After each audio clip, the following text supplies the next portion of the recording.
Bienvenidos a la tercera sesión de su ciclo de lectura, Amauta, Doctrina, Arte, Literatura Polémica. Esta es una actividad coorganizada entre el Archivo José Carlos Mariátegui y el Centro de Documentación para la Memoria Histórica de Siglos en el Perú, con motivo del centenario de la revista fundada por José Carlos Mariátegui. El día de hoy vamos a conversar acerca del número 17, es un número que marca una nueva etapa en la revista. Antes de pasar a los ponentes, quería, a modo de contextualización, dado que ha pasado bastante tiempo respecto al número 10, quería resaltar 3 puntos que creo que nos pueden permitir ubicar la discusión que vamos a tener ahora. En primer lugar, estamos en septiembre del año 28. Quizá lo más importante de resaltar aquí es que han pasado en abril de ese año se propicia la polémica con Haya, ¿no? También hay que tener en cuenta de que hay un momento también en el que José Carlos está muy delicado de salud. De hecho, las ediciones anteriores de Amauta sufren un pequeño retraso por problemas relativos a su deficiente salud. Y también un factor importante a tener en cuenta, que sobre todo va a ser importante para la próxima sesión, es la realización del Congreso de la Internacional Sindical de Moscú. No va José Carlos, van Armando Bazán y Julio Portocarrero, pero hay algunas cosas que seguramente estarán en la discusión o ya hacia el final de la sesión, que de algún modo ya delinean el territorio para la que va a ser la segunda gran polémica de cara a los años 30, que es la polémica con la Cominter. Pero bueno, sobre esos temas yo no voy a detenerme demasiado, voy a dar paso a Mijail y a Diana.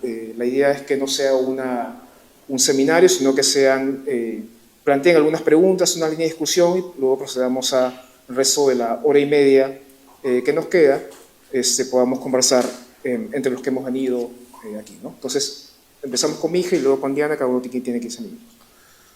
Bien, bueno, buenas noches. Gracias por la invitación, tanto al CEMIC como al Archivo José Carlos Mariátegui, en ambos casos, organizaciones de las que soy parte. Quería plantear dos ideas previas al número 17, que por el contexto del centenario creo que las he venido repitiendo y al menos a mí me han ayudado un poco a organizar mi lectura de Amauta en este contexto. La primera tiene que ver con situar a Amauta, seguramente ya lo discutieron en las sesiones previas, ¿no? Pero situar a Amauta dentro de esta idea que Flores, Galindo y Burga llamaban los nuevos caminos de la praxis de los años 20, una situación donde hay un contexto general de reinvención de las formas de la práctica intelectual, ¿no? Y dentro de ello me parece muy importante situar, sobre todo para entender el número 17, situar que el primer número de Amauta va a optar por una manera de entrar en ese contexto general que no necesariamente va a ser la que encontramos a partir de este número. Y me refiero a que si uno compara aniversario y balance en el número 17 con la presentación del número 1, claramente hay un momento distinto que Mariátegui marca muy claramente en relación a cómo entender el lugar de la revista dentro de ese marco de disputas de nuevas prácticas intelectuales, en el marco general del gobierno de Leguía y de la escena mundial, ¿no? Cuando uno ve esa primera revista, hay una operación que me parece importante marcar, que es la de llamar a la revista representante de un movimiento, de un espíritu, ¿no? Y ese espíritu en ese momento, el 26, va a ser llamado un espíritu de renovación. Hay una cosa que es importante también plantear allí, que tiene que ver con que en esos años Mariátegui está pensando con esta frase muy conocida, todo lo humano es nuestro, ¿no?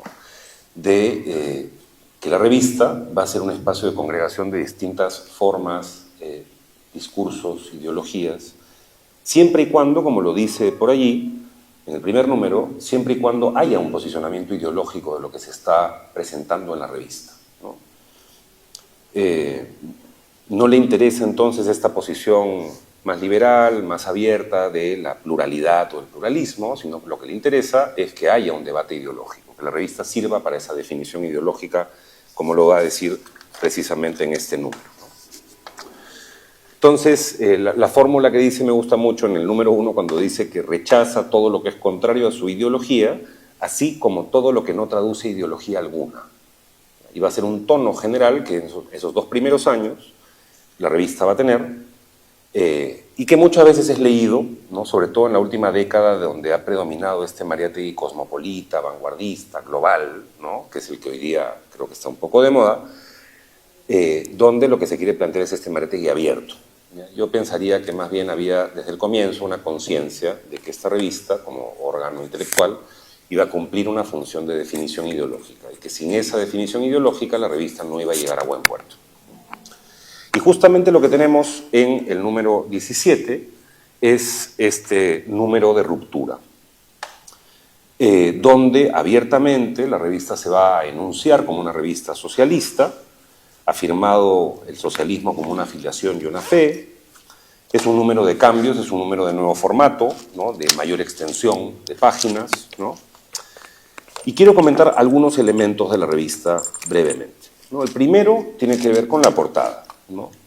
No sé si han estado trabajando las portadas en las sesiones previas, ¿no? Pero me tocó hace un tiempo hacer una clase sobre Amauta y las artes con la editorial Achahuata, y una cosa que me llamó la atención era constatar que, nuevamente, se dice mucho que Amauta es un espacio donde todas las vanguardias tuvieron lugar, donde hubo una difusión, digamos, muy amplia de distintas vertientes del arte de los años 20, pero curiosamente Amauta nunca dejó de presentarse socialmente bajo lo que podríamos llamar la envoltura visual del indigenismo. La gráfica indigenista es el centro de su propuesta visual. No hay ninguna sola carátula que tenga un tipo de imagen que no esté dentro del universo del indigenismo sabogalino.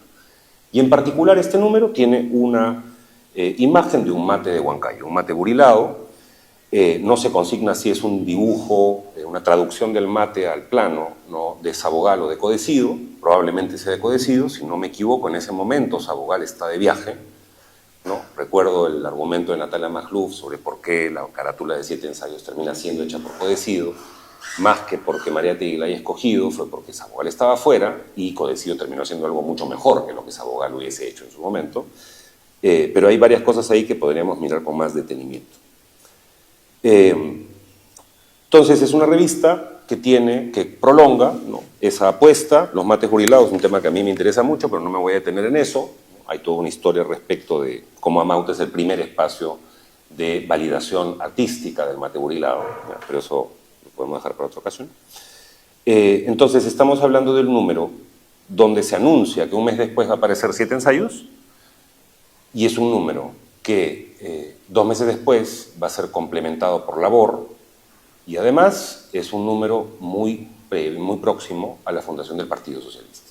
Entonces, por muchos motivos es el número de un cierto cambio en el tono en el que Mariátegui en particular va a entender la hechura de la revista en el contexto del 28. Entonces, si vamos al contenido, el texto creo que no hay que detenernos demasiado en ello, porque Aniversario y Balance debe ser de los textos más citados en la historia de Mariátegui y las discusiones de Mariátegui desde su muerte en adelante. Hay un montón de citas canónicas ya en ese pequeño texto, desde la cita de la historia es duración, no vale el grito aislado y todo lo que sigue, la cita de que no queremos que el socialismo sea en América calco y copia, sino creación heroica, dar vida al socialismo indoamericano. Hay algunas menos citadas, pero que me parecen importantes, como la siguiente, ¿no? Cuando dice: el materialismo socialista encierra todas las posibilidades de ascensión espiritual, ética y filosófica, y nunca nos sentimos más rabiosa y eficaz y religiosamente idealistas que al asentar bien la idea y los pies en la materia, ¿no? Uno encuentra esa cita no tanto en la discusión actual del mariáteguismo global, sino la encuentra más precisamente tomada, procesada en algunos documentos políticos de los años 70 y 80, justamente para sustentar una posición al interior del campo del marxismo, ¿no? Y al mismo tiempo, si uno lee ese texto, comienza a encontrar elementos que están tanto en algunos textos previos de Mariátegui como en mucho de lo que va a producir en esos 2 últimos años de su vida, ¿no? Cómo caracterizar la época del imperialismo y qué respuestas políticas hay ante esa situación mundial, ¿no? Él lo pone en este texto como capitalismo contra socialismo, en otros textos el fascismo adquiere un carácter más importante como formación específica, ideológica. Al mismo tiempo, leer ese texto nos devuelve la idea de que Mariátegui está pensando en el horizonte de la Revolución Mundial y tiene muy en mente los debates que provienen además de posteriores a la Revolución Rusa al respecto. Pero hay cosas más específicas que interesan, ¿no? Por ejemplo, en este texto se reafirma una vez más la decisión de que la revista no se haya llamado Vanguardia, sino que se llame Amauta. Tomar, dice Mariátegui, la palabra incaica para crearla de nuevo, para que el Perú indio, la América indígena, sintieran que esta revista era suya, ¿no? Entonces, está reafirmando decisiones previas, pero las está orientando hacia otro lugar, ¿no? Y acá, sobre este texto, el último punto, que es, ya lo dije, que vuelve a decirnos que Amauta es una revista de definición ideológica, es decir, después de esos 2 primeros años, donde los nombres de lo nuevo, la renovación, podían ser socialismo, el aprismo, comunismo, vanguardismo, modernismo, etcétera, va a terminar apostando por socialismo como la palabra puntual, precisa, ¿no es cierto? Ahora va a ser una revista socialista, ya la polémica con Aya, que podremos hablar después un rato de eso, está también ahí latiendo, ¿no es cierto? Se rechaza en ese texto la idea del partido aprista peruano que está cocinándose en ese momento, lo caracteriza como un partido pequeño burgués, un partido de intelectuales, etc. Entonces estamos hablando de un texto que debe ser de los textos más citados a nivel del ideario mariátegüiano, al punto a veces en que se terminan convirtiendo estas citas sueltas en un cliché, ¿no? Es importante entonces devolver esas citas al contexto de enunciación, al contexto de polémica y al contexto de pelea política y de diferenciación con lo que había sido más bien un campo donde el grueso de apristas se habían sentido parte, junto con Mariátegui, de una apuesta común, ¿no es cierto? En el momento de la definición de las formas políticas concretas en que esa apuesta común debía materializarse, es que empiezan los problemas. Entonces, otros puntos interesantes. De nuevo, voy a soltar ideas, ya las conversaremos, ¿no? Si uno mira el contenido artístico de la revista, va a encontrar que ya está más o menos consolidada la sección de arte peruano, que en otros casos va a haber números con arte chino, arte ruso, etcétera. Y estamos hablando de un número donde pone a Sabogal, ¿ya? Yo tengo una obsesión con intentar entender la afiliación política de José Sabogal en esos años, porque, como habrán, si saben un poco de su historia posterior, fue un tipo que se movió mucho, pero no me parece menor el hecho de que justamente en el número de definición ideológica el dossier de arte es dedicado a Sabogal, ¿no? A él, y hay cuadros de él que lo pondrían muy cerca de Mariátegui en ese momento. Pero hay muchas otras cosas, ¿no? Están los dibujos de Juan de Vescovi, que va a tener una participación notable en la revista El APRA, en inicio de los años 30, otra obra de Emilio Petorruti, ¿no? El retrato de Alberto Hidalgo, aparecen óleos del guatemalteco Carlos Mérida, que va a ser súper importante dentro del ideario tanto mexicano como centroamericano de la Revolución de los 20 y 30, ¿no? Entonces hay varias cosas interesantes de qué se reúne en el número. Llama la atención, por ejemplo, la decisión de que en un número de definición ideológica no necesariamente hayan aparecido trazas más concretas de las artes proletarias o de las artes socialistas de Europa, que en todos los números previos en algún momento han aparecido, ¿no? Y eso en un ratito comento algo más. Me llamó muchísimo la atención el texto de Juan Andrade, que es este revolucionario español, sobre el nuevo curso de la Revolución China, ¿no? Es un texto bastante completo, preciso, casi como una crónica, de la represión de Cantón contra los comunistas por parte del Kuomintang, ¿no? De Chiang Kai-shek. Y enterándome de quién era Juan Andrade, pues finalmente el año 27 él había sacado el libro China contra el imperialismo y habían ajustado una parte del libro para que aparezca como una crónica acá, ¿no? Otro punto interesante es ver la primera formulación de lo que va a ser en los años 40, fines, el libro Apuntes para una interpretación marxista de historia social de Ricardo Martínez de la Torre, ¿no? Aquí está la primera entrega del texto del movimiento obrero en 1919. Es un texto que cuando uno empieza a leerlo parece que va a tener un carácter más ensayístico, pero rápidamente comienza el análisis económico. Y si han visto los tomos de los apuntes de los 40, van a ver que es un texto bastante duro, digamos muy poco narrativo, pero interesante ver que comienza, igual que pasa con Mariátegui y Defensa del Marxismo, que empieza a construirse acá el argumento, la primera entrega también aparece aquí, Con Martínez de la Torre también va a haber varios números en que va a ir avanzando el argumento y finalmente, 20 años después, ¿no? Eso se va a convertir en un volumen amplio donde el movimiento obrero del 1919, las huelgas del hambre, ¿no? O por la guerra, el impacto de la guerra en la economía peruana, hay este movimiento por el abaratamiento de las subsistencias, ¿no? Posteriormente se va a convertir tan solo en el tomo 1 de sus apuntes más globales, ¿no? de la historia marxista del Perú. 2 puntos más. Es interesante el texto de Manuel Seoane, aprista, ¿no? Contra los sufragistas, contra el sistema democrático electoral. Claramente estamos en el momento del prerevolucionario, su hora todavía no había llegado, va a llegar poco después, ¿no es cierto? Su hora más beligerante, más insurreccional, pero hay puntos de contacto interesantes con otros argumentos de Mariátegui, como este desbrozamiento del argumento que tenía mucha de la inteligencia liberal, oligárquica, de que había que meter mucho dinero a la educación, porque la educación es el progreso. Seoane va a cerrar filas tanto en contra de ese argumento, que es parecido al que encontramos de Mariátegui en 7 ensayos, cuando está discutiendo el problema del indio, pero además va a ser una crítica de la democracia, de una democracia que en ese momento además era bastante restrictiva, ¿no? Va a querer ir en contra de ese sentido común, ¿no? de que es posible cambiar la realidad social sin alterar las bases materiales, ¿no? Y el último punto es, no sé si leyeron o si les interesó, la última conferencia que sale en la revista, pero a mí me pareció muy interesante, de Carlos Alberto Espinosa Bravo, que parece que en verdad se llamaba Clodoaldo Espinosa Bravo, un intelectual jaujino, pero que a mí me hizo pensar mucho en que, nuevamente, ha habido un sentido común en este último ciclo de relecturas de Mariátegui en relación con la estética, en relación con la producción cultural, donde se ha intentado separar un poco algo que cuando uno mira la revista con detenimiento se da cuenta desde que desde el comienzo hay un interés en Mariátegui por traer a la discusión en Perú y en América Latina lo que está sucediendo con la Revolución Rusa en materia cultural.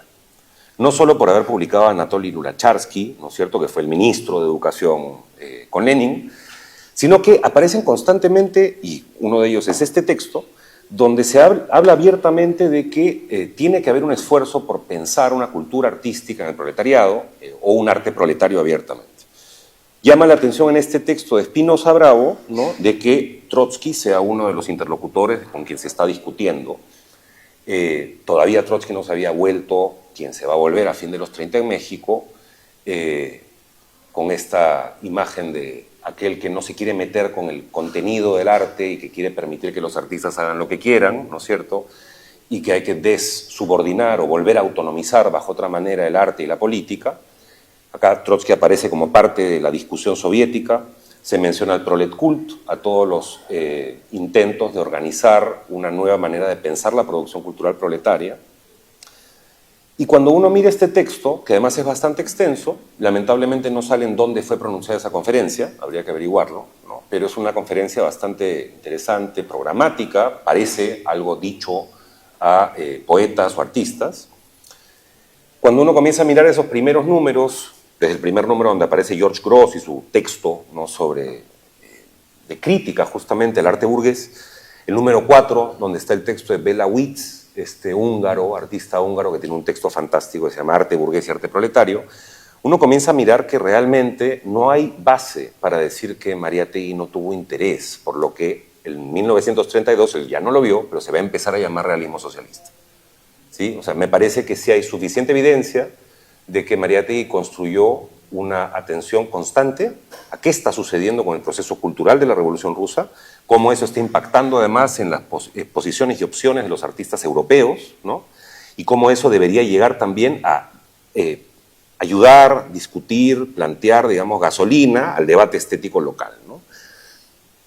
Entonces, bueno, creo que todo esto a mí al menos me ha hecho pensar bastante en estas oposiciones con las cuales se está intentando plantear a Mariátegui el día de hoy, ¿no? O se ubica como un cosmopolita, o como un nacionalista, o se ubica como un vanguardista, o como un realista. Me parece que hay elementos, ¿no?, en un número como este para discutir que esas opciones tengan que ser opciones cerradas, ¿no?, y uno tenga que quedarse con el Mariátegui que funcione mejor para lo que está intentando construir. Pero bueno, por ahora eso.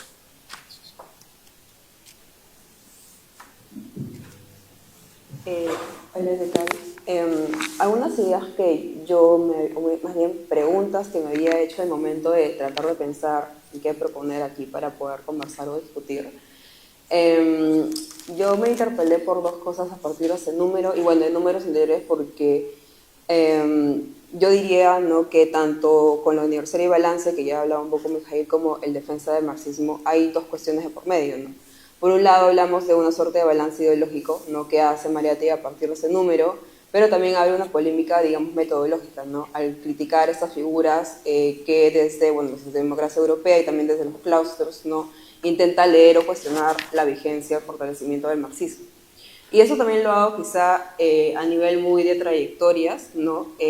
Pensando, conversando con compañeros que quizá habremos, no sé, tenemos todavía quizá la universidad como un poco cercana, o haber egresado entre los últimos 10, 15 años y aún con cero vincularnos con los movimientos estudiantiles que hoy en día están como tratando de surgir, de fortalecerse. Claramente son contextos distintos en cada universidad, creo que ese es otro tema.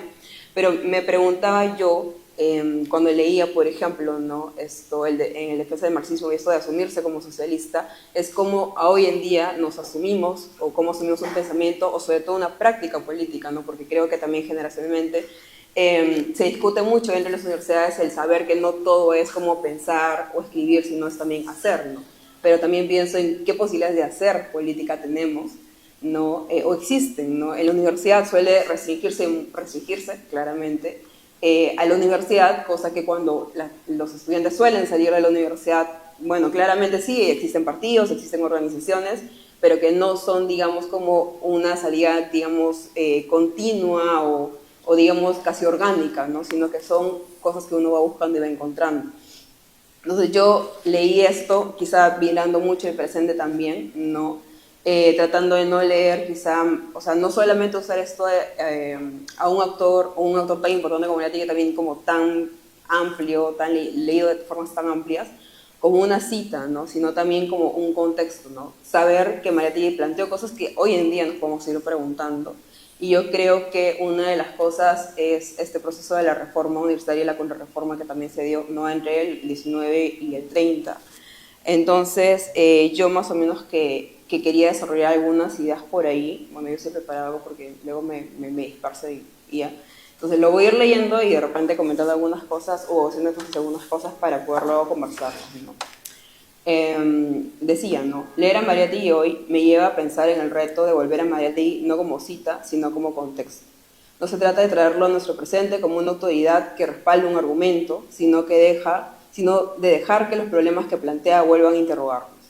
El número 17 de Amauta, publicado en septiembre de 1928, es un punto especialmente fértil para este ejercicio, porque en él conviven dos gestos que parecen distintos pero que responden a la misma matriz. Un balance ideológico, como lo que podemos leer en la Universidad y Balance, y una polémica metodológica, como lo podemos ver al menos en los primeros bocetos de defensa del marxismo.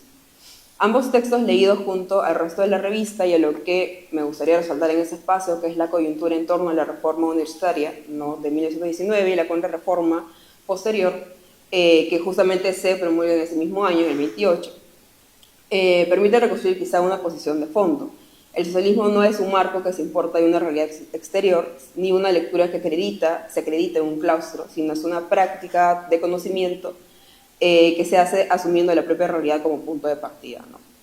En este número, ¿no?, que es dentro del marco del segundo aniversario, ¿no?, Mariátegui hace lo que es este balance que ante todo, pues digamos, cierra una etapa, ¿no?, cierra esa etapa, digamos, abierta de la nueva generación, el nuevo espíritu, donde también la revista está abierta para toda persona que quiera, pues digamos, representar desde alguna área, de una, no sé si disciplina, una nueva forma, ¿no?, esas nuevas vanguardias.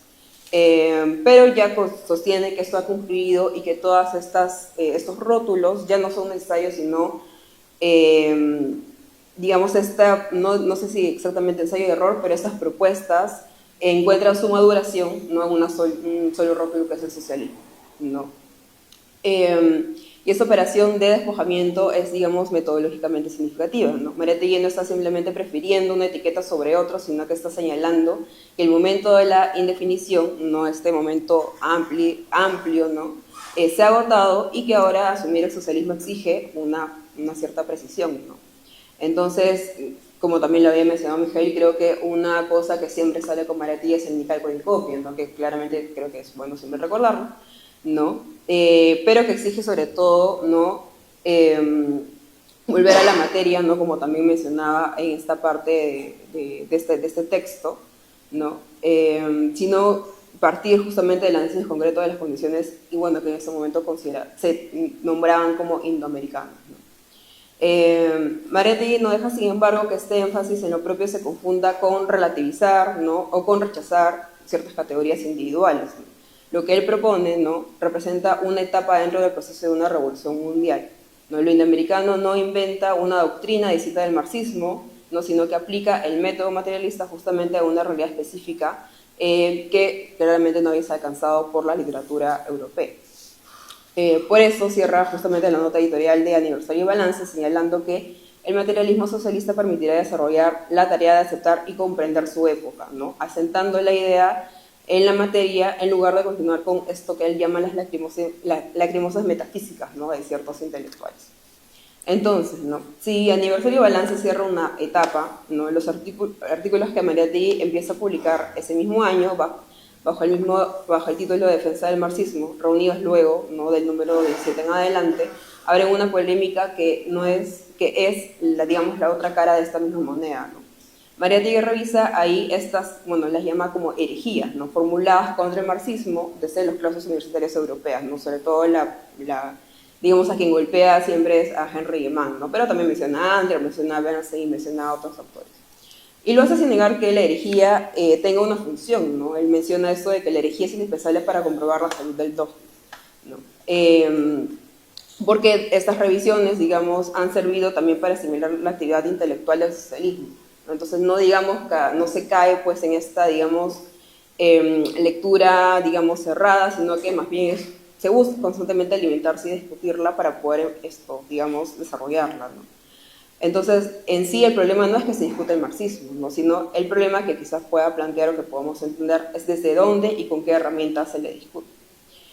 Y acá también, cuando va avanzando el texto, ¿no? Mariátegui distingue dos tipos de estas formas de revisión, ¿no? Por un lado habla de Soren, ¿no? Por ejemplo, ¿no? Y a través de él menciona que habla también de Lenin, ¿no? Que separa en Marx lo que es esencial y sustantivo de lo que es formal y contingente, para devolver al socialismo su concepción dinámica y revolucionaria, recuperándola de lo que había sido, bueno, lo que él critica ampliamente, ¿no? Que había sido alejada por el aburguesamiento intelectual y espiritual de los partidos y de sus parlamentarios, ¿no? Que claramente lo marca en lo que fue la socialdemocracia europea. Y por otro lado también señala o lo distingue de la revisión de Henry Lehmann, ¿no? Que es de otra naturaleza, la cual está hecha desde el claustro con las herramientas de, digamos, la ciencia en boga, ¿no? Que en su caso era la psicología social, ¿no? Aplicadas al análisis del proletariado europeo de la posguerra. Y lo que hace finalmente Mariátegui con toda esta revisión de las propuestas de Lehmann, a mí yo creo que lo sintetiza bastante bien en esta frase, ¿no? Henry Lehmann conoce el campo de la reforma e ignora el campo de la revolución. Su desencanto con la revolución, con el marxismo, no tiene nada que ver con ello. Entonces, lo que podemos colegir un poco de este análisis que realiza Mariátegui es que Lehmann no está leyendo mal los datos o la realidad, está leyendo con un instrumento que solo puede captar lo que su propia experiencia le permite observar, ¿no? El libro que este autor desarrolla, ¿no? Menciona esa experiencia particular como si fuese pues, un estado de ánimo del socialismo entero, y de ahí concluye que una cierta decadencia del marxismo, que en realidad es la decadencia de lo que señala su propio reformismo, ¿no? Entonces, lo que en apariencia parece un diagnóstico objetivo, ¿no? Mariátegui, al revisar esto, pues resulta más bien en justamente las limitaciones de la persona, bueno, del método que utiliza para leer el marxismo, su estado en el contexto histórico, ¿no? Entonces, acá también, quizá llevándole un poco hacia donde tenía esas reflexiones, ¿no? También menciona Mariátegui que cada ciencia reivindica su propio método y su propia autonomía frente a las demás, y claramente una de las ciencias que hace esto son las ciencias sociales, ¿no? Pero esa autonomía, cuando se aplica sin más al análisis de procesos históricos y materiales concretos, puede convertirse en una forma de ceguera. El método se vuelve más importante que el objeto y la ciencia más en boga, o la ciencia, digamos, de moda en ese momento, termina leyendo la realidad según sus propias categorías heredadas y no según el movimiento efectivo de las clases, de las fuerzas, ¿no?, que existen en ese momento. No es casual, de hecho, justo en la parte de notas, me parece, que del número 17 hace una crítica a la revista Estudios, que era la vocera de la Universidad Católica en ese momento, en la que califica abiertamente como un espécimen de mediocridad reaccionaria, ¿no? Que no se les critica justamente tomando esta idea de que el problema no es que se discute el marxismo, sino cómo se hace. Lo que él critica es, no se les reprocha por ser católicos, sino que sean tan poco católicos y tan poco escritores, ¿no? El reproche no es ideológico, no es que sean conservadores, no es que sean católicos, sino que demuestran una ignorancia absoluta, desde la cita, no solo en lo que es el socialismo, sino de lo que un católico puede pensar de él, ¿no? Entonces, digamos que el núcleo de esta crítica que realiza Mariátegui y toda la crítica que realiza también Ademán es justamente desde dónde se parte, desde dónde se piensa, desde dónde se critica el marxismo. Y entonces, esta crítica al saber del claustro, ¿no? No es, considero yo, un comentario de pasada para Mariátegui, porque hay una historia detrás de esto, ¿no? Como les decía, fue en febrero del 28 donde se promulga la contrarreforma, ¿no? Que lo que hace pues es retroceder o anular algunos de los avances que se habían dado a partir de la implementación de la reforma de Córdoba aquí en Perú, ¿no? Que había llegado, ¿no?, en su primer momento, y que en todo ese marco también pasa algo bastante importante, porque también sabemos un poco que Mariátegui, y eso lo mencionaron, me acuerdo, en la primera sesión, ¿no? Que no era, pues, bueno, se le podía considerar una persona anti-universitarista, ¿no? Pero ¿qué también pasaba en ese momento? Pues la fundación de las universidades populares, ¿no?, donde Mariátegui también había enseñado, donde había puesto una confluencia en su momento con Haya, ¿no?, la Universidad Popular González Prada, donde justamente se llevaba esta formación o este intercambio, análisis, ¿no?, del conocimiento de la mano, digamos, en un espacio donde confluyese tanto los trabajadores como estudiantes como distintos actores de ese momento, ¿no? Donde, claro, ¿no?, existe una suerte también de mayor, o sea, autonomía, mayores posibilidades de discusión, ¿no?, que no necesariamente podrían, porque claramente la universidad de ese momento pues era, como también lo menciona más adelante luego, una continuidad básicamente, ¿no?, de la colonia. Entonces, además de eso también, a partir de ese momento, lo que viene desarrollando en los números 12, 13, ¿no?, también son justamente en el marco de la contrarreforma. Mariátegui también empieza a desarrollar lo que luego sería el proceso de la instrucción pública en el Perú, que ya luego sería recopilado en los 7 ensayos, ¿no? Entonces, lo que él también señala, ¿no?, es que dentro de estos avances que se dio en la reforma, ¿no?, quedó, digamos, en la intención de la representación, ¿no?, ya que el gobierno era, digamos, una bandera importante dentro de la reforma, y también de la libre asistencia, pero que finalmente no llegó a trastocar los métodos de enseñanza, ¿no? Entonces, de alguna forma esto genera o no avanza lo suficiente para que no se pueda dar lo que pasa en el 28, que es la contrarreforma. Y ya con ello, en estos textos del 13, del 14, viene desarrollando, o podríamos también leerlo como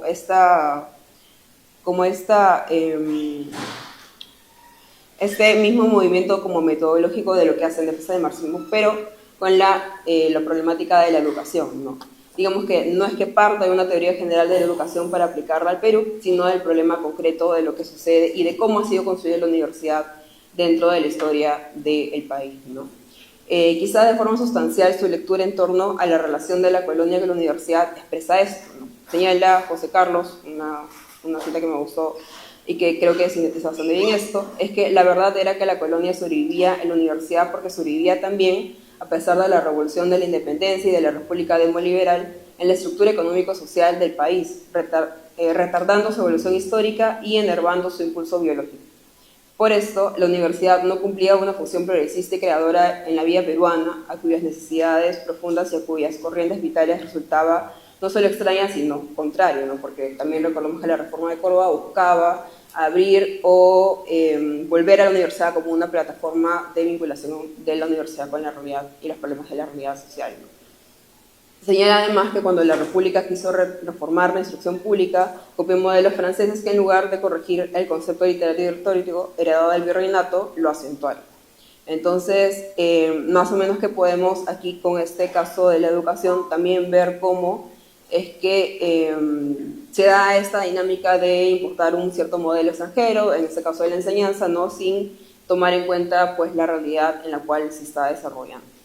Entonces, estas dos cosas yo las pensaba o las trataba de recuperar, de sintetizar, en que esta arquitectura de pensamiento, ¿no? Que no es un episodio cerrado de la historia intelectual peruana de los años 20, sino tiene, me parece, una vigencia incómoda para las ciencias sociales contemporáneas, ¿no? Yo lo pensaba también en lo que hacemos, ¿no?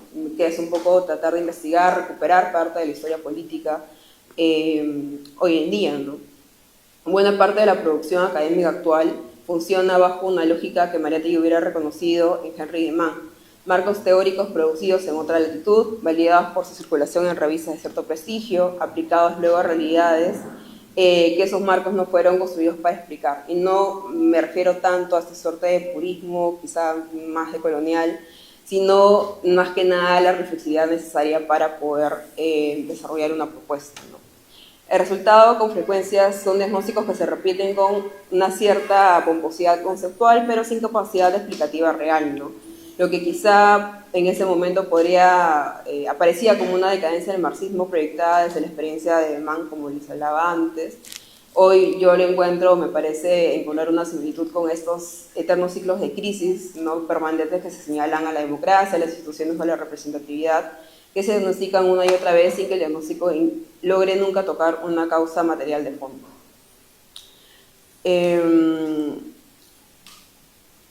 Y finalmente, si hay algo que el número 17 de Amauta puede quizá ofrecernos hoy, no es una doctrina cerrada ni una lista de citas para autorizar posiciones ya tomadas, como habíamos hablado al inicio, sino un método de trabajo, ¿no? Asumir el socialismo no como una erudición que se acredita citando a los autores correctos, sino como un proceso que se construye leyendo la propia realidad, con herramientas que esa misma realidad exige producir.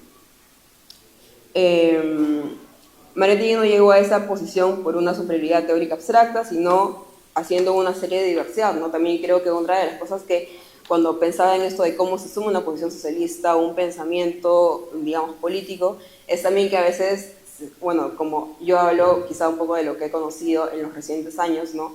Es tratar de formarnos, tratar de leer, hacer el círculo de formación, etcétera, etcétera, cosas que yo me parece que es importante, pero también me parece como muy útil quizás para estas generaciones que también se preocupan por lo práctico, por la práctica, por el quehacer, la diversidad de cosas que Mariátegui también realizó, ¿no? Empezando porque desde su oficio como periodista, pasando por todas las revistas que se fundaron y toda la discusión que había, porque piensa en esto, ¿no? Hoy en día quizá, digamos, las generaciones jóvenes pueden llegar a desarrollar una suerte de pensamiento, posición política, a partir de todos esos circuitos que van desarrollándose en la universidad o a partir de la universidad, pero qué tantos espacios nosotros estamos logrando sostener, ¿no? O crear también, ¿no? Para poder desarrollar mucho más esto, ¿no? Por ejemplo, llámense las editoriales, llámense los grupos de investigación, llámense los archivos, ¿no? Y creo que eso es quizá lo que a mí me interpelaba en cuanto a poder pensar en esta toma, ¿no? De posición ideológica a partir de ese número, ¿no?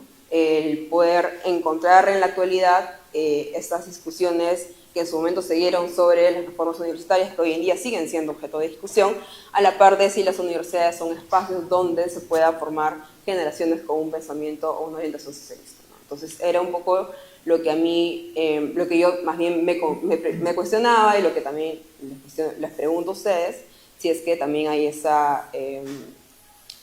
intercambio, ¿no? Dentro del espacio. Entonces, un poco eso.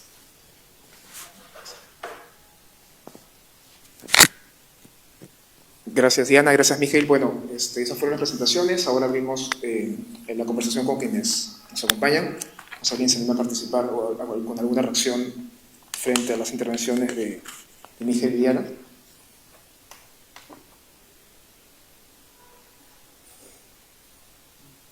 bueno, mientras va pensando, quería, quizá a modo de primera reacción, hay algo que he notado en lo que ambos han comentado, que es estas ideas, ¿no? Que suelen ser ideas muy al uso cuando hablamos de José Carlos, ¿no? Esta idea de no aplicar, sino recrear el pensamiento, ¿no? A una praxis concreta, ¿no? También esta idea de los cierres, ¿no? Mijail muy acertadamente hablaba de, a menudo cuando hablamos del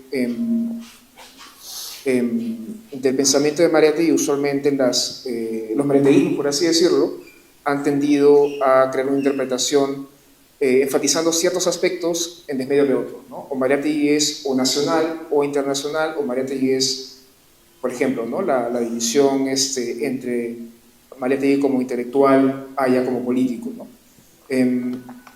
Pero son composiciones que también sería interesante también discutirlas en su contexto.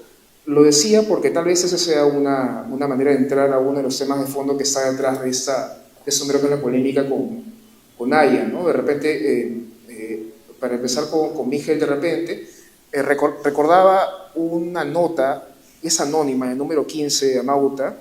Hay una nota muy chiquita sobre música y folclore, ¿no? Donde hay ese autor habla de que Lima se está llenando de muchos géneros. Pero lo fue, en el sentido de que plantear el argumento del espacio-tiempo propio, ¿no? Es una manera de intentar tener una aparente independencia intelectual, pero al mismo tiempo, en su propia tensión, si quieres, con la Comintern y con su propia jugada que Tony Zapata ha mostrado en su último libro, ¿no? De que era más interesante de lo que pensábamos, creo que estaba intentando guardarse para sí un espacio de ideólogo.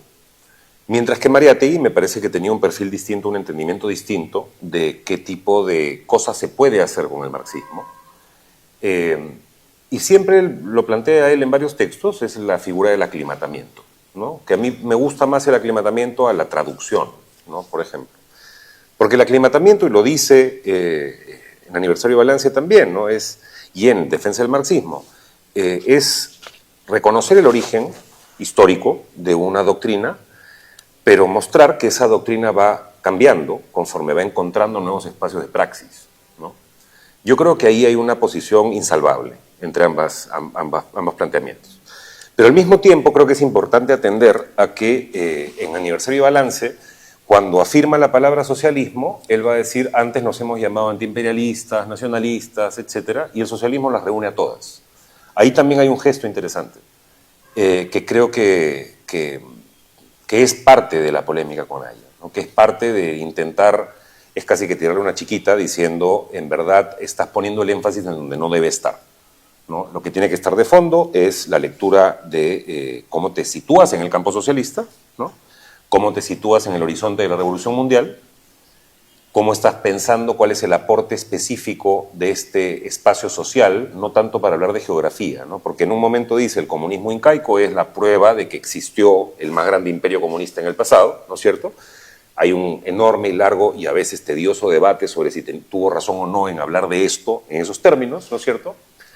Mi manera de intentar hacer sentido es que en verdad el nombre comunismo incaico en el propio Mariátegui era la manera de mirar, una manera de organizar la sociedad que él imaginó como una gran continuidad, que no necesariamente es así, ¿no?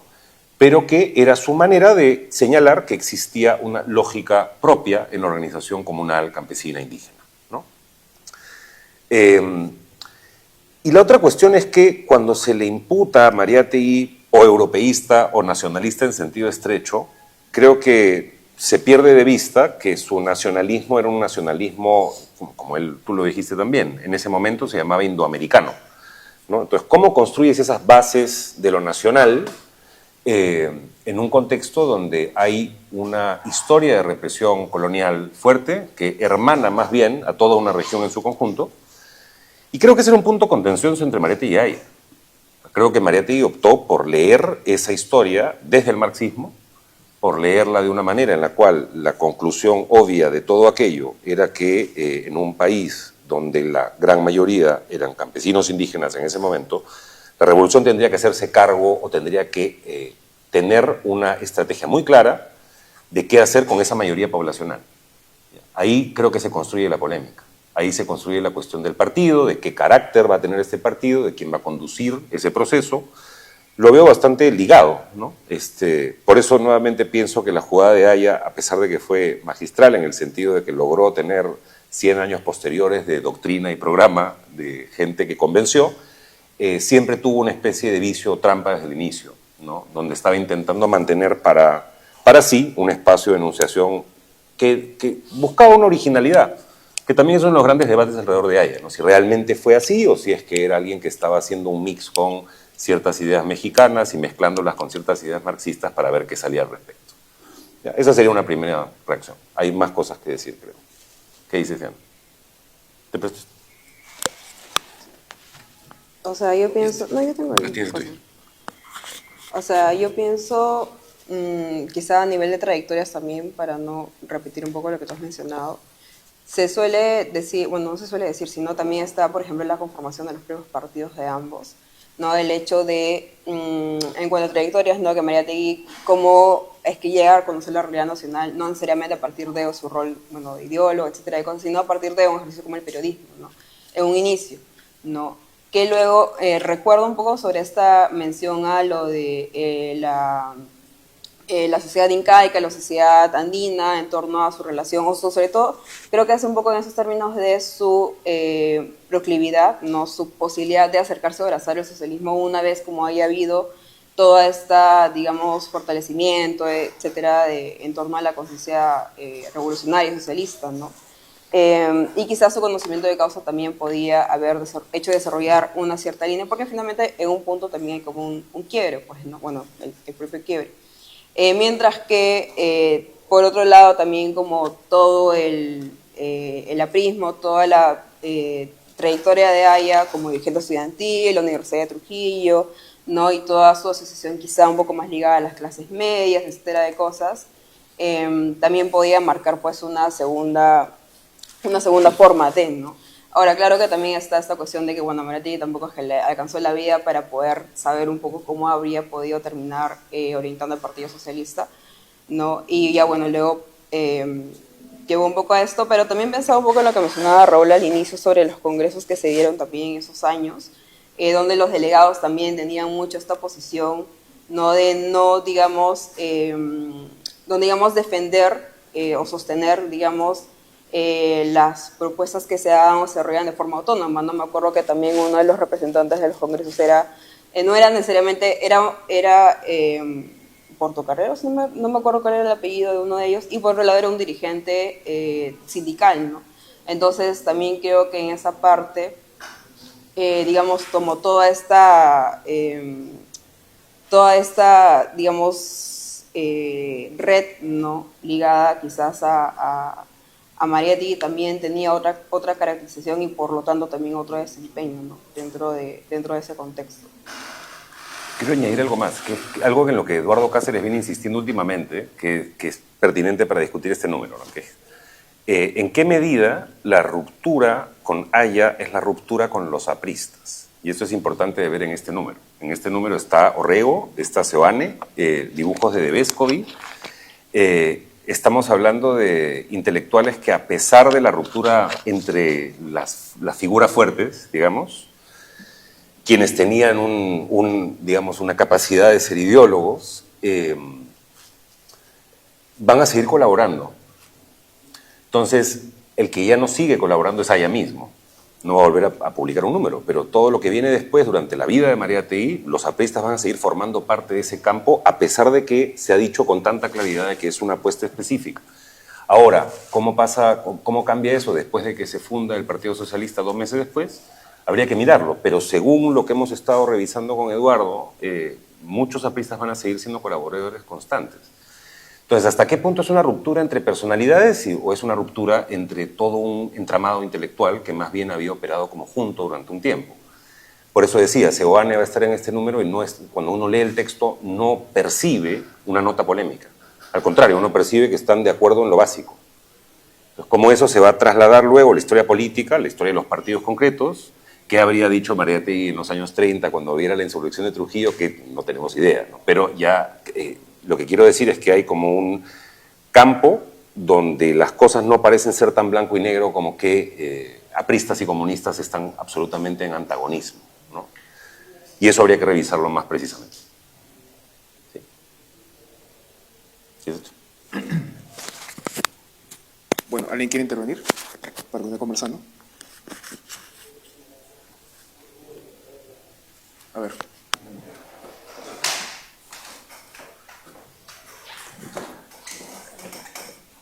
¿Tengo así nada más? ¿Sí? Ya.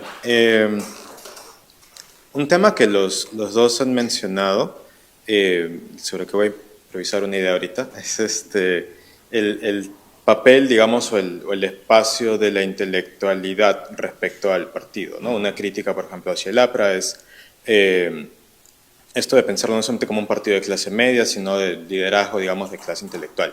Pero, por supuesto, en Amaute también hay este esfuerzo por crear un espacio intelectual que de todos modos sirva, ¿no?, para el partido, lo que sería luego el Partido Socialista, ¿no?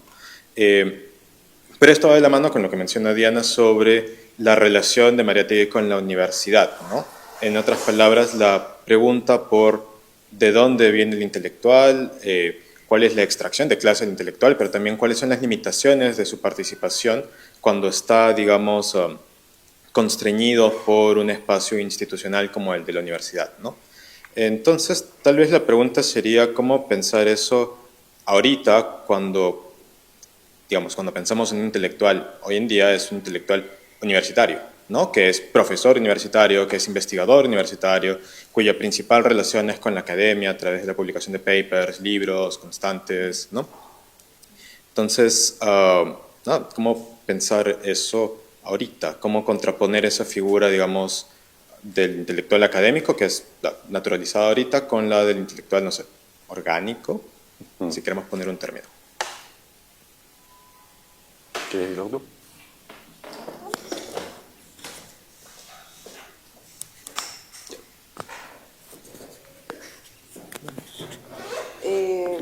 Sí, o sea, creo que también las categorías cambian también como históricamente, porque de hecho esto lo recuerdo de otro espacio como este, ¿no? Donde claramente hablar de investigadores no es lo mismo que hablar de intelectuales, ¿no?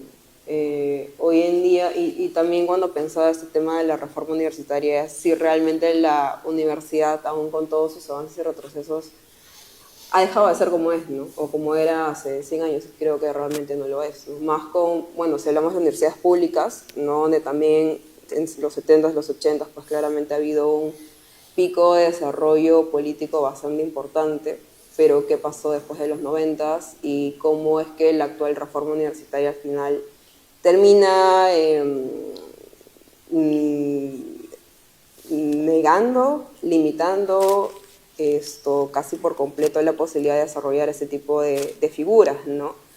Pienso también, por ejemplo, en cómo hace quizá 20 años, ¿no?, aún existían como esas grandes figuras intelectuales, que aún estaban en los claustros, ¿no?, pero que hoy en día quizá ya no tenemos, no en un sentido de desmerecer a las personas que hoy nos enseñan claramente, sino que es una época y un ánimo con el cual se relacionaba, ¿no? Creo que eso entre pares se puede notar, entre cómo la generación hoy en día ve a sus docentes que quizá tienen justamente más el criterio de la exigencia académica, de la publicación o de todas esas cosas, a diferencia de la producción que podríamos llamar intelectual, ¿no? Es un poco esto, quizá también esa tradición del paper y del libro, ¿no? El paper que está tan sujeto a como estándares y formas de producir conocimiento, a diferencia de un libro o un ensayo, que tiene una mayor libertad para poder analizar o interpretar un problema y ofrecer una propuesta al respecto, ¿no?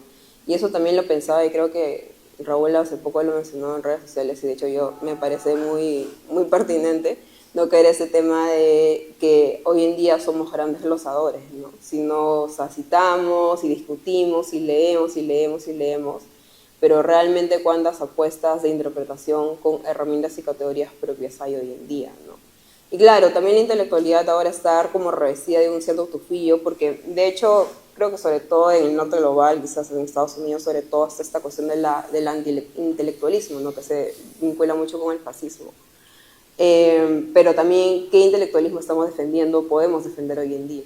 ¿No? ¿A qué intelectuales estamos defendiendo hoy en día? Considerando que los intelectuales no necesariamente son personas de izquierda o críticas, ¿no? Existen intelectuales de derecha en tanto si reconocemos a personas que movilizan ideas o masas, ¿no?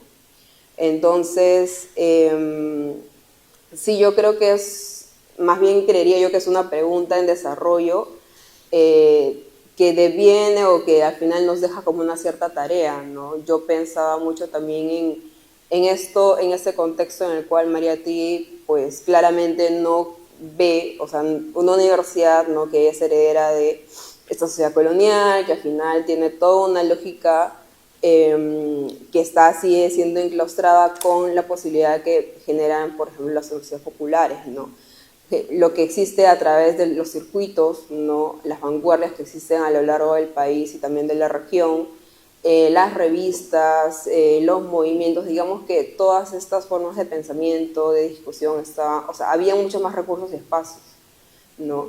De modo que la universidad no era únicamente, digamos, no era el espacio de legitimidad de conocimiento, a diferencia quizá de lo que es hoy, donde tiene mucho más peso, en tanto también se ha dado pues toda esta,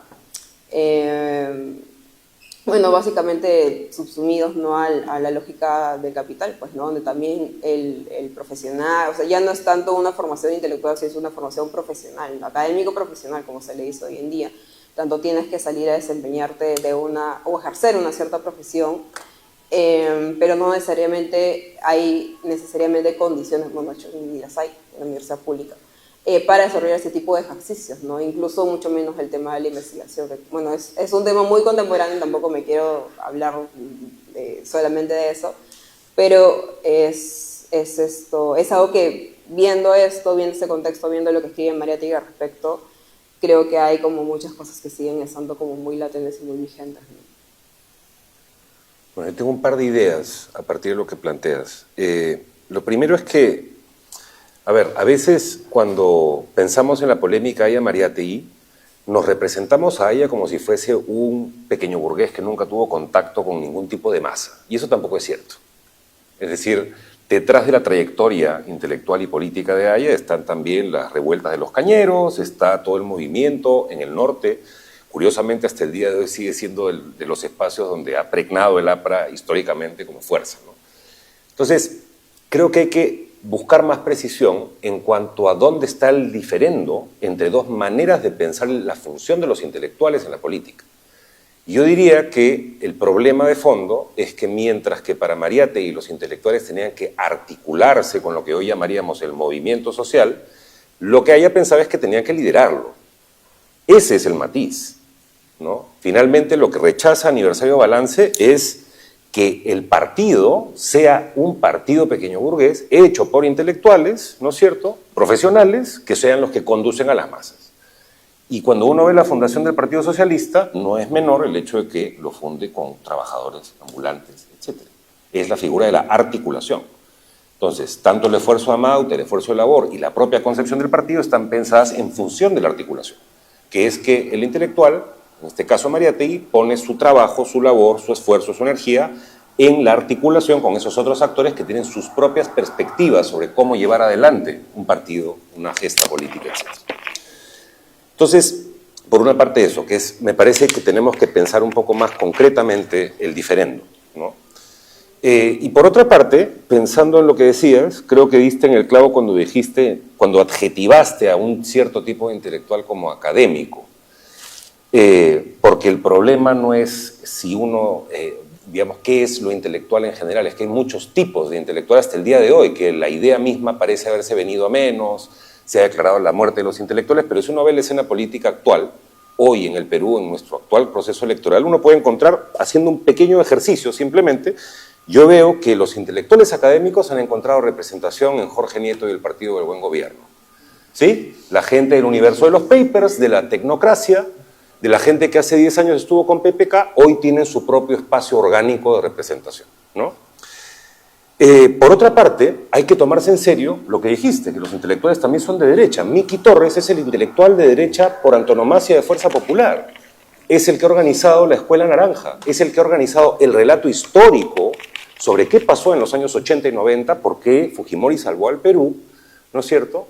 Y ahí ha generado un trabajo ideológico-político que nosotros en la izquierda nadie ha tenido fuerza para hacer ni recursos. Ha sido un espacio de formación.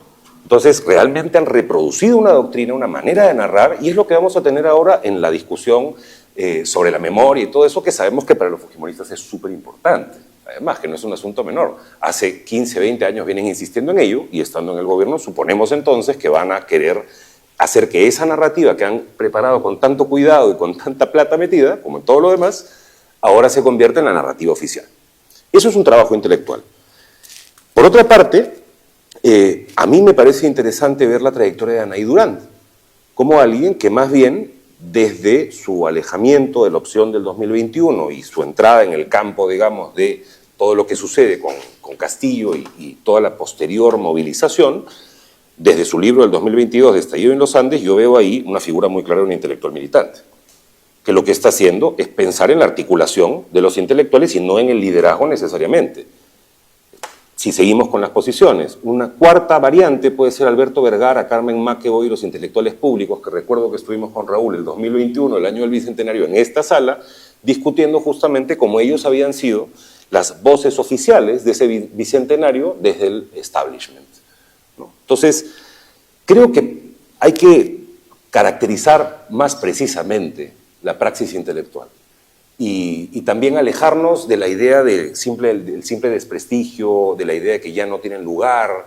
Porque claro, cuando eso lo dicen la gente que defiende las humanidades, por ejemplo, dicen lo que están defendiendo es pucha, ante el modelo paper, toda la chamba que nos hacen hacer, tenemos que tener espacio de pensamiento puro y libre. En verdad es más interesante la escena de la praxis intelectual. Y ahí recomiendo mucho revisar, por ejemplo, los trabajos que ha estado haciendo Ezequiel Saferstein sobre la derecha argentina, ¿no? Sociólogo, antropólogo, ha estado trabajando de una forma muy lúcida el universo de los bestsellers políticos, de la construcción de figuras como Agustín Laje, de las fundaciones y movimientos que estos intelectuales de derecha, en TikTok, en Instagram, en libros, en presentaciones, han estado recomponiendo una manera de hacer una red de trabajo intelectual donde les está dando frutos. Y a veces en la izquierda nosotros estamos demasiado discutiendo los viejos modelos sin pensar en lo que se necesita, que es cómo traducirlos al presente. Y eso sí, ahí creo que la figura es la traducción, no el aclimatamiento, ¿no? Sino es la traducción al presente de cuáles son las herramientas que existen y qué podemos hacer con ellas. Pero más bien yo creo que contra la idea de que los intelectuales no están haciendo nada, creo que tenemos un momento de proliferación de nuevas prácticas intelectuales que hace falta estudiar, comprender y también poner en práctica de otro lugar.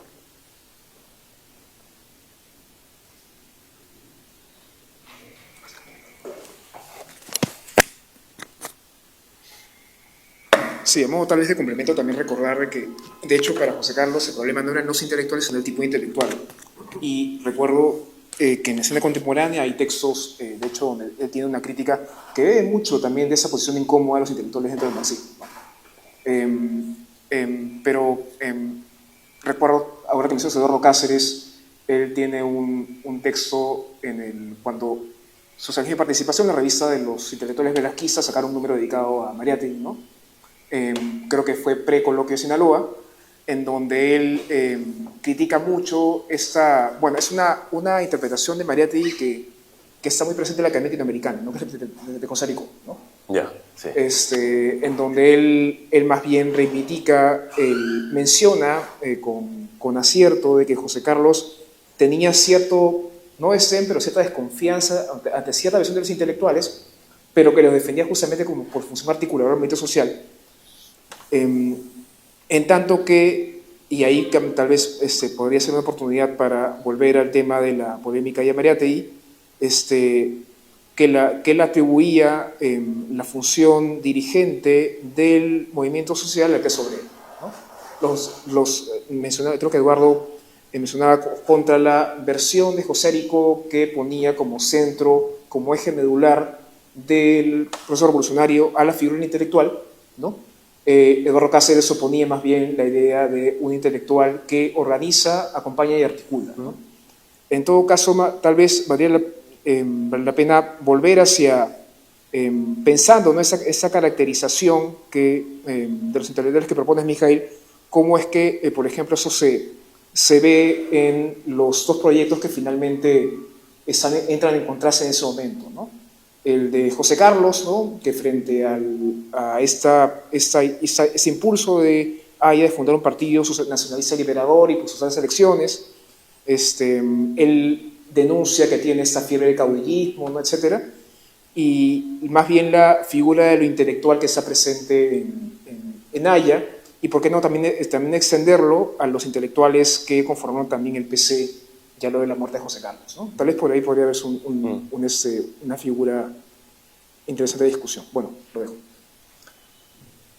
¿Alguien más?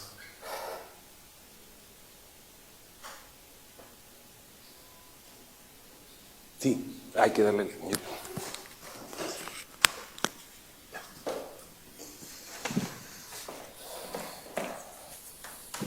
Ay, ¿por dónde se habla esto? Ya. Bueno, yo pensaba, o sea, un poco leyendo también desde, no solo desde Mariátegui, desde Amauta, sino desde los otros pensadores en ese momento, ¿no? Específicamente sobre la cuestión indígena, que es quizá lo que estoy un poco más cercana, más que a los debates más políticos o justo esta debate con Naya de la Torre y como sobre el partido, pero pienso como en estos otros, en este otro debate no tan directo quizá, con otros intelectuales, por ejemplo, respecto al tema y que se conecta con lo de la reforma universitaria, pero respecto a la insistencia en ese momento de pensar la cuestión indígena a través de la educación, ¿no?, de la legislación, la ley tutelar, de los 20. Entonces, o sea, en realidad, como que a partir de, estoy pensando específicamente desde un texto, el de Moisés Sáenz, del indio peruano, donde retoma a Mariátegui, donde entra como en el 32, 33, entra en esta discusión con Mariátegui, y él pone como en el centro de la discusión eso, ¿no? Como, bueno, sí, Mariátegui ve el aspecto y lo siguen aventando al aspecto económico, ¿no? Él está dando su posición, sobre todo en 7 ensayos, pero evidentemente en este contexto del 28, lo que hace Mariátegui es poner el aspecto económico, pero eso no puede estar separado del aspecto educativo y del aspecto legislativo. Entonces, nada, me preguntaba justo cómo en realidad sí está también debatiendo y trayendo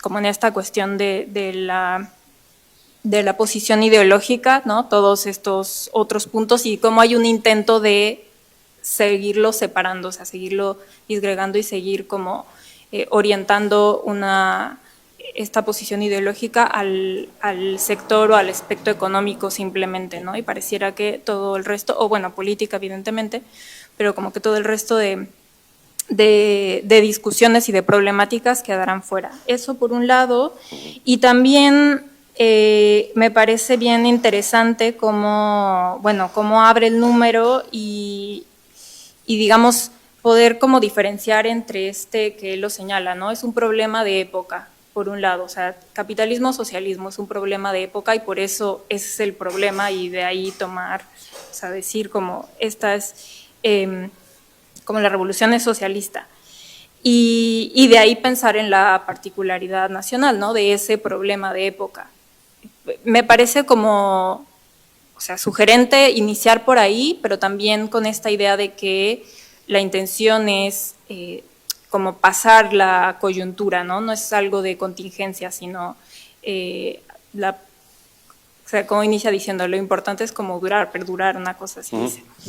Entonces ahí pensaba también en el papel de Amauta, y con todo este debate pues de los intelectuales y del papel del intelectual y de estos, o sea, de la revista misma, como que no es un espacio de propaganda, ¿no?, solamente. Entonces, y después seguir con el texto de la defensa del marxismo, creo que es eso, o sea, decir esta revista y estos espacios y posicionarse y decir hacer como una reivindicación ideológica no es hacer simplemente, y justo no es nuestro papel hacer propaganda, ¿no? Sino como hacer de esto algo que pueda perdurar. Entonces, bueno, eso me parece como esencial, ¿no?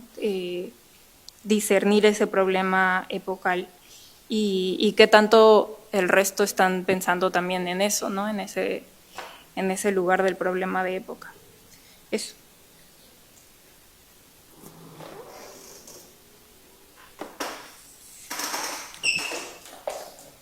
Sí, bueno, de los dos comentarios tengo algo que decir. Cuando leí el texto de Sáenz, me llamó la atención algo así como, me hizo pensar una cosa, que es que desde los tiempos de Mariátegui hasta el día de hoy mucha gente se ofende cuando los marxistas les decimos que las cosas tienen raíces económicas, ¿no? Es decir, eso pasa hasta el día de hoy también, ¿no? Uno plantea, como lo decía Mariátegui, ¿no? No me recuerdo en qué texto, el 25, dice: no todo de un fenómeno se explica por la economía, pero sus raíces no se entienden sin la economía, ¿no? La base económica, eso es la doctrina del materialismo histórico en su núcleo, digamos, ¿no? Entonces, Sáenz me parece que es una reacción muy típica en América Latina, además, en distintas partes, ¿no? Ante el auge del marxismo como modo de conceptuar la realidad. Y por otra parte, Sáenz, a pesar de que no necesariamente todo el tiempo, ¿no?, él puede haber sido un defensor del mestizaje como horizonte cultural, ¿no?, a pesar de que en los 30 fines y 40 está dentro de esa discusión, sí creo que había como un desacuerdo de fondo respecto tanto del método para acercarse a la realidad social y diagnosticarla, como del tipo de horizonte de desarrollo que se estaba planteando. Porque creo que podemos volver a la misma figura, de que mientras que Mariátegui está pensando en la articulación, y ahí hay que ver la historia un poquito previa a Mauta también, ¿no? Cuando recién vuelve de Italia, empieza a tomar contacto con esta federación indígena después de la gran sublevación del sur, con los reporteros, con los cronistas, lo que hablamos en una reunión hace algunas semanas. Creo que la figura que él va a tener todo el tiempo es consistente, es la figura de la articulación, ¿no?, que la puedes traducir inclusive en la consigna política de la Alianza Obrero Campesina, en última instancia. Pero lo que tienes es una figura de alguien que no está intentando resolver todos los problemas hacia adelante con una fórmula, como la hará cierta lectura local, por ejemplo, de Vasconcelos, cierta lectura local de lo que tenemos que hacer los intelectuales para propiciar la reconciliación nacional y la superación de nuestras contradicciones con el mestizaje. Mariátegui creo que está en otra línea, ¿no? Pero, de nuevo, creo que es una cosa muy de época y hasta el día de hoy, que cuando se plantea un argumento fuerte sobre la condición material, como la explicación última o primera, si quieren, de los fenómenos, las reacciones son esas, ¿no? ¿Cómo puedes decir que la educación no es importante? Nadie ha dicho que no lo es. Mariátegui no pensaba que la educación no es importante, pero él, Seoane, mucha gente en su época, influidos por el marxismo, pensaban que la solución no puede ser la educación. A la gente le duele cuando le dicen que las superestructuras no funcionan solas, sobre todo si es que eres un intelectual que está metido en esas superestructuras.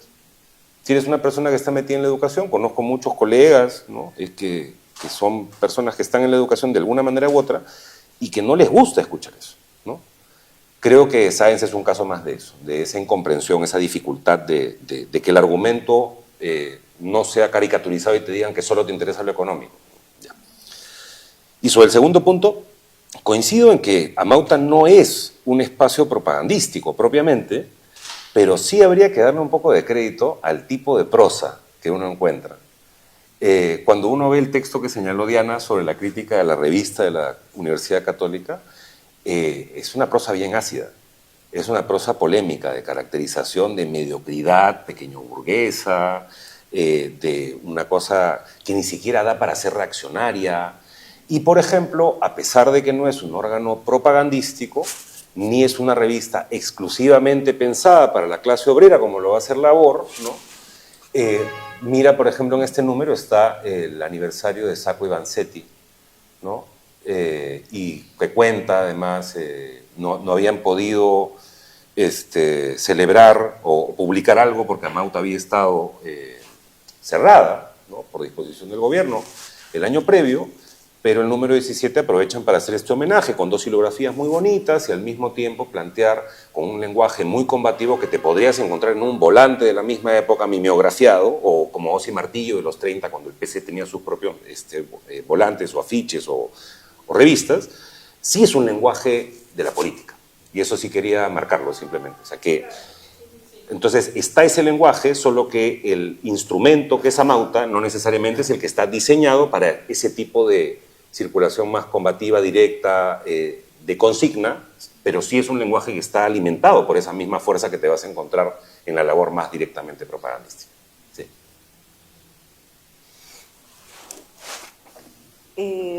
Bueno, sí, ¿no? Uno de los textos que recuerdo revisar en el momento de los últimos 4 números antes del que hablamos, en el que Mariátegui desarrolla algunas lecturas en torno a la reforma y todo esto que habíamos hablado, viene esto, ¿no? El hecho de que la universidad no puede cumplir, digamos, no sé si decir tarea, bueno, este horizonte que abre la reforma de Córdoba de volver a la universidad como este puente entre, ¿no?, con la realidad nacional, porque finalmente la estructura económico-social no ha cambiado. Entonces, claro, la educación no es solamente como, digamos, una herramienta aislada, sino que está en función de como toda una transformación. Y eso también es una lectura bastante presente en tanto las limitaciones que se encuentran o el hecho de que haya avanzado la contrarreforma viene también justamente porque, digamos, el impulso de la reforma aquí en Perú como que queda o solamente logra avanzar hacia el cogobierno, la representación en el gobierno universitario, y a ciertas cuestiones relacionadas a la enseñanza en sí, pero no quizás a abarcar más cosas que hayan podido sostener, ¿no?, este espíritu, y sobre todo este espíritu no como un fin la reforma, sino como un punto que permite abrir una suerte de hecho, en el 17 hay otros 2 textos, gracias. De hecho, en los primeros hay otros 2 textos en los que hablan de la educación, que son el de Antenor Orrego y el de Carlos Velázquez, ¿no? Y que ambos parten un poco de lo que sucede posguerra en Europa, ¿no?, donde el foco se vuelve hacia las niñeces, ¿no?, hacia toda esta forma de tratar de recuperar, ¿no?, la intención, no sé, lo menciono en términos de construir patria, ¿no?, de la vida civil, ¿no?, que se había desarrollado en Europa, pero a raíz de la guerra, pues eso se pierde, ¿no?, también con la significación, con la industria, también todo esto al final se trastoca. Y con el texto de Velázquez, que es el problema de la nueva educación, habla un poco de eso, ¿no? Europa que era próspera y feliz, me acuerdo citar. Después de la guerra se muere amenazada por una decadencia y un embrutecimiento que hace recordar a la caída del Imperio Romano, ¿no? Es como, hay un gran puente que finalmente en estas latitudes orienta a pensar la educación, ¿no?, como uno quizá de los puntos de partida de tratar de recuperarse de lo que sucede a un nivel cívico, ¿no?, a un nivel de usar este tipo de cosas como las reformas, no como un fin de que esto va a solucionar, sino como un punto de partida para generar un nuevo espíritu, ¿no? Bueno, claramente estamos hablando hemos hablado de este quiebre, ¿no?, de que ya no tenemos un espíritu, pero que sí aún está, o yo creería que está un poco presente, ¿no?, en cuanto a construir un horizonte, construir una patria, construir una forma en que las sociedades vuelvan a levantarse, ¿no?, y la educación termina siendo como una forma, al menos que en esos textos se propone hacerlo, ¿no? Incluso en ese texto de Velázquez también al final termina hablando de unos ciertos criterios para la reforma educativa que me pareció bastante interesante, donde también se resalta el factor de los maestros como constructores de una nueva sociedad, ¿no?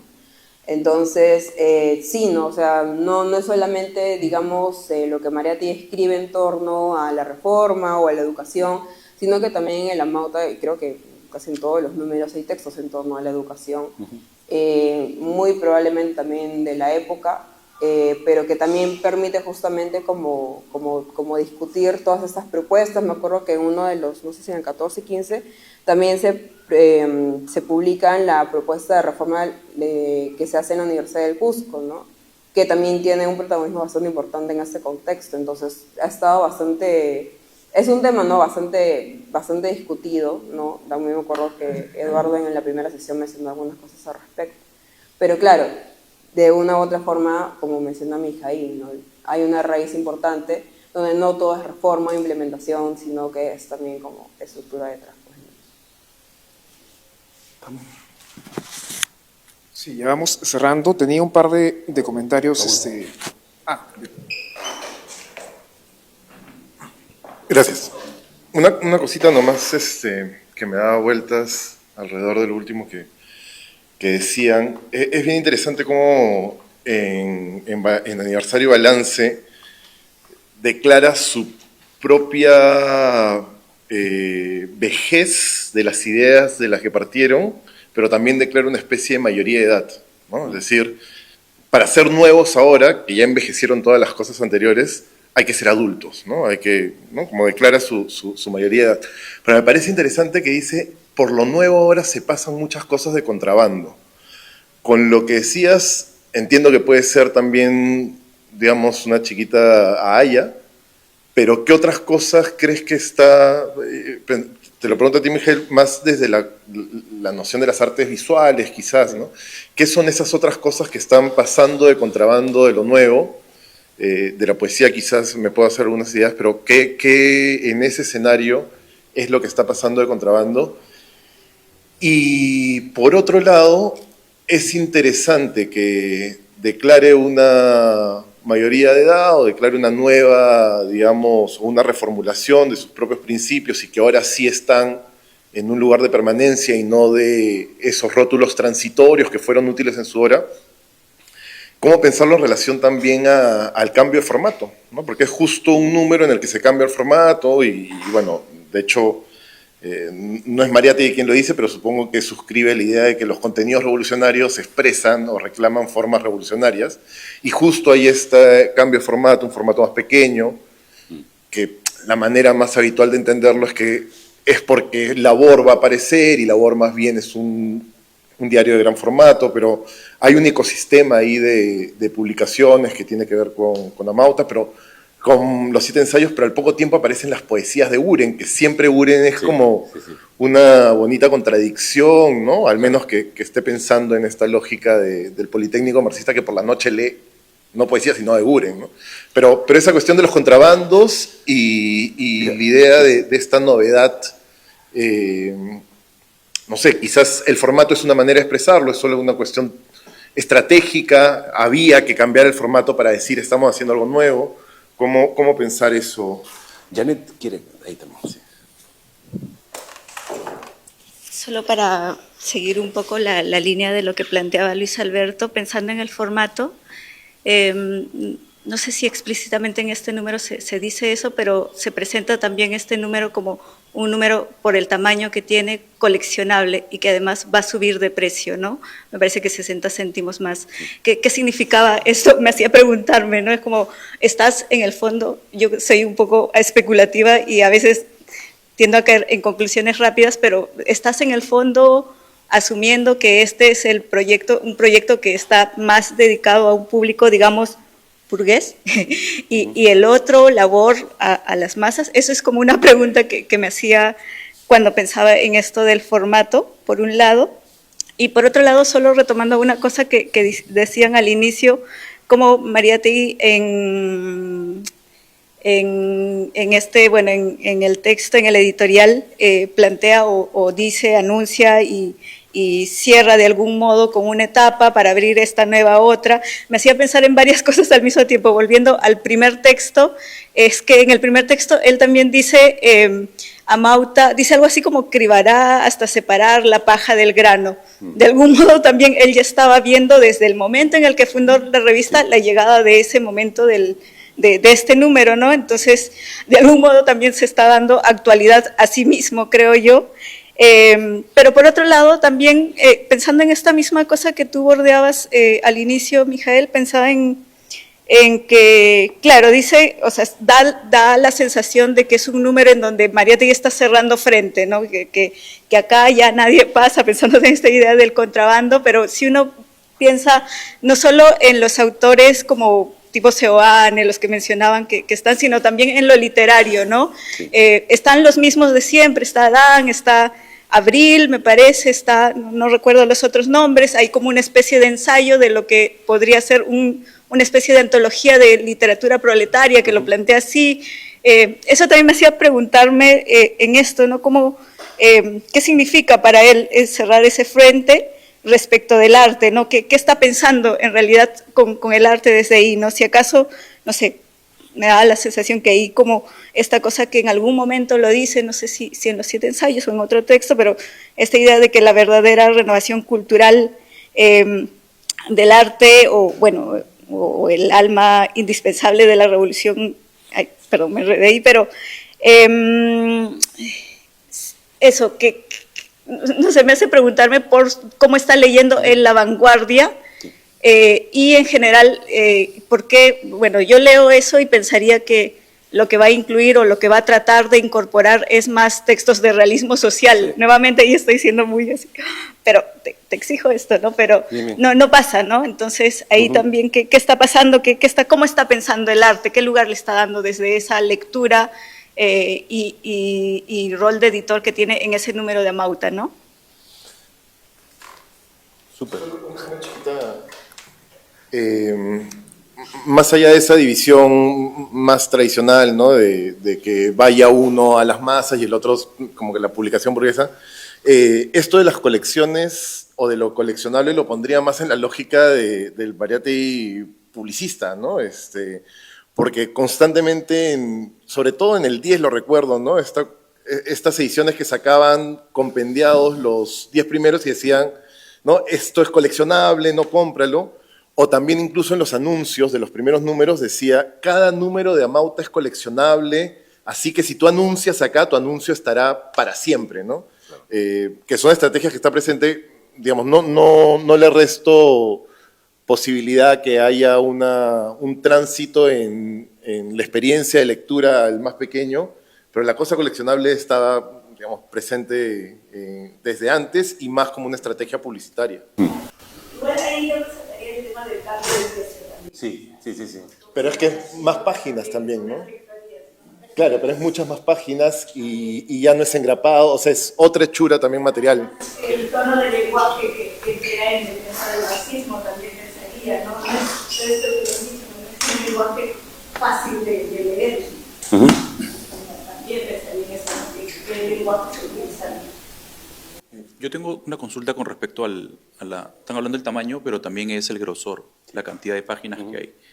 Y el tipo de artículos, el cómo están escritos, ¿no? Son artículos mucho más grandes, que ocupan bastante más páginas, bastante más columnas.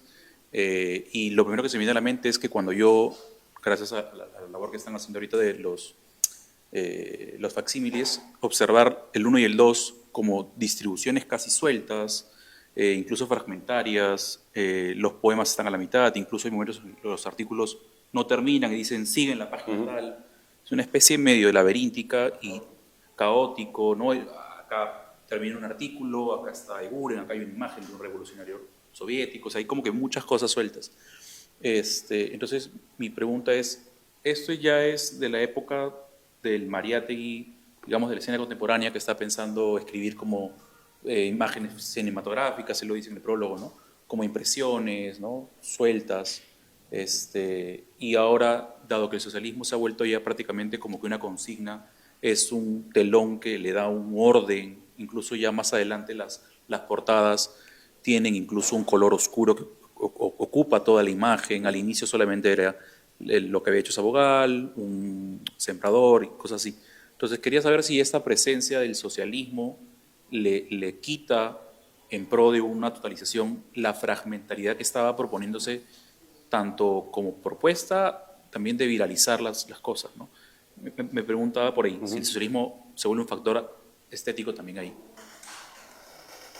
Bien, componemos varios comentarios que creo que apuntan a varios lugares comunes. Lo que dice Janet de que en efecto hay que separar la paja del trigo, creo que sucede del 26 al 28. A ver, es un tiempo corto. para lo que estamos acostumbrados a pensar en periodos, en procesos y tal, uno dice 2 años no es mucho, pero en 2 años pasan muchas cosas. No solamente a nivel político, a nivel doctrinario y todo esto, sino que, por ejemplo, yo no tendría miedo en reconocer que este número más grande y más caro se hace sobre la base de conocer también ya una suscripción y un mercado que te dice claramente que la gente que compra va a pagar esos 60 centavos más, que en ese momento es un costo significativo. Y no necesariamente pensaría que eso está mal, porque está habilitando a hacer otras cosas, ¿no? Y como tú mismo lo planteaste, si tienes labor con otro tipo de circulación y con otro tipo de sentido, yo sí veo que Amauta del 28 de septiembre al 30 va a adquirir más el carácter de una revista no solo de definición ideológica, sino de procesamiento doctrinario de lo que ya va a tener una salida política en el partido. Y eso me parece importante reconocerlo, y no diría que eso le quita el carácter vanguardista ni la apertura si la pensamos en abstracto.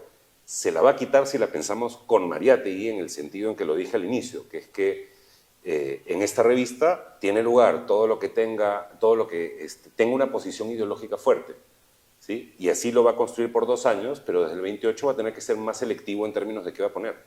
Y no sé si vieron el número 17, hay una sección que no está firmada, que es la racionalización capitalista del trabajo. Comienzan a haber textos mucho más duros en términos de teoría marxista, porque se necesita difundirla también. La revista comienza a adquirir un carácter más duro. ¿Sí? Y eso no va en detrimento ni de su heterogeneidad estética ni poética, si acaso de su carácter de textos más ágiles y sueltos de los números previos, del formato previo, mejor dicho, y va a haber lugar para textos más densos, porque lo que está en juego ya no es todos los nombres de lo nuevo, para ir a lo que decía Beto, sino el socialismo y en qué se sostiene. Entonces, recogiendo lo que decía Beto, ¿qué es eso nuevo de contrabando? Acá hay 2 maneras también de responderlo. Una es la que tienen los gramscianos argentinos, como Óscar Terán, que dicen muy en general, y eso me parece que no está muy bien encaminado, que dicen que Mariátegui estaba en contra de lo nuevo burgués, ¿ya? Lo nuevo abstracto, lo nuevo por lo nuevo, ¿no? Que si hay una nueva manera de hacer poesía, la va a poner, si hay una nueva manera de arte visual, lo va a poner. Esa manera tiene un punto de verdad, en el sentido de que Mariátegui en su época leyó que el vanguardismo, el modernismo eran tendencias importantes, pero que él quería que tengan un poco más de arraigo y de direccionalidad política, como se empieza a ver en Arte, Revolución y Decadencia, ¿no? Que es una crítica radical a la posición de los artistas y los productores culturales en general, que es el número 3, o 2, 3. Y entonces, una cosa interesante para poder responder esto de qué es lo nuevo de contrabando es mirar qué ha hecho Mariátegui en los números previos al 17 en relación con ese propio debate. Y de nuevo refiero al número 4, donde está el texto de Bela Witz. El texto de Bela Witz es algo que muchas veces la historia del arte ha olvidado, que es que tú puedes hablar de las vanguardias, como lo hace el Museo de Arte Moderno de Nueva York, y decir pues que vino el impresionismo y después el surrealismo y todo es una continuidad de cosas abstractas, o lo puedes hacer como este escritor húngaro que decía Picasso es el momento más alto del arte gran burgués, ¿no? Y después del momento del arte gran burgués tiene que venir el momento del arte proletario. ¿Cuál es su diferencia? El momento del arte gran burgués es el que ha logrado reunir distintas disciplinas, reunir distintos fragmentos de la realidad en un ejercicio de síntesis, pero lo que ha hecho es mezclarlo todo porque están demasiado preocupados por su individualismo, y lo llama arte anarcoindividualista. Y frente a eso, ¿qué toca? El arte proletario es el arte de la síntesis, perdón, del análisis, el arte de la disección, y ahí está el lado de George Grosz, ¿no? Entonces, ¿qué es eso nuevo que ha estado pasando de contrabando? Toda esa idea genérica que tenemos hoy, a la distancia histórica, de que todas las vanguardias eran chéveres y buenas por igual. Mariátegui estaba leyéndolas políticamente, del mismo modo como leía y él prefería a un escritor fascista, como Massimo Bontempelli, ¿no? Al propio Marinetti, a un liberal que viene y dice que el arte no tiene nada que ver con la política. Yo creo que esas cosas se están discutiendo muy intensamente en esos 2 años. Entonces, después de eso, como todos hemos dicho, los textos y la poesía va a seguir Blanca Luz Brum, López Albújar, va a estar todo el mundo. Pero Mariátegui está construyendo un contexto de lectura que para volver al caso Eguren, que también es un caso interesante de discutir, te está dando un marco para leer Eguren. No está celebrando a Eguren como lo celebra cualquier persona hoy de la poesía pura y te dice, pucha, Eguren, qué bacán, como pura forma.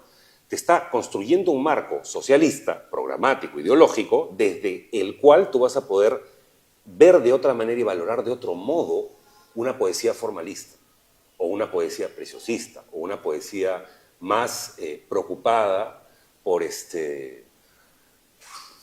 la construcción visual del poema que por su contenido de clase. Pero yo no desligaría que todo está pasando dentro de un marco que se ha redefinido ideológicamente y te están diciendo, que es lo que decía Beto al final, que es, sí, creo que hay una lectura casi como haber leído la ideología alemana y decir, después de estar criticando, pescando, haciendo todo, en la noche te pones a leer Eguren porque tienes tiempo y vives en una sociedad donde no estás esclavizado por el trabajo. Creo que tiene que ver con eso. Entonces, no veo que hay una pérdida en eso. La definición ideológica lo que hace es darte otro marco para la experiencia estética en general, ¿no? Como el texto del antisoneto que pone Martín Adán, ¿no? Lo lees y dices, claro, te está dando claves de lectura. Eso.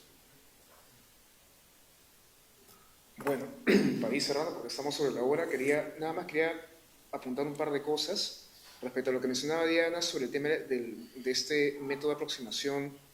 Bueno, Diana y Miguel, el método de aproximación económico-social a la educación, recordaba este fragmento de Proceso de la Instrucción Pública, esa famosa cita donde José Carlos menciona de que no es posible democratizar la superestructura en la sociedad sin democratizar primero la estructura económico-social.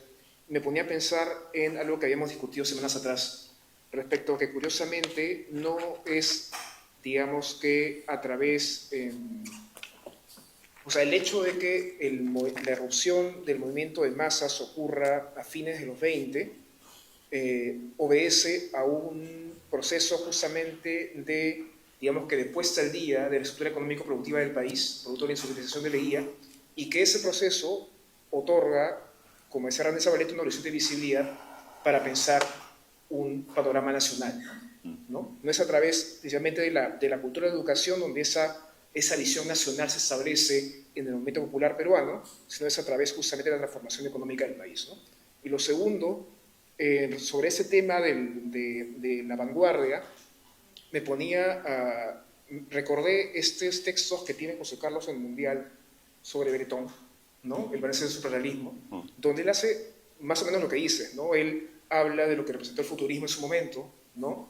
Habla del disparate, ¿no? El histronismo de Marinetti, y opone el superrealismo de Breton, y cómo es que, claro, eran dos formas de arte de vanguardia, pero lo que diferenciaba a una de otra es que Breton había querido, como lo decía, había querido construir un movimiento político, un movimiento artístico, y en cambio lo que había hecho Breton y compañía, perdón, Benítez I y Breton y compañía, era supeditar la labor artística a un proyecto político basado en un arraigo de clase, ¿no?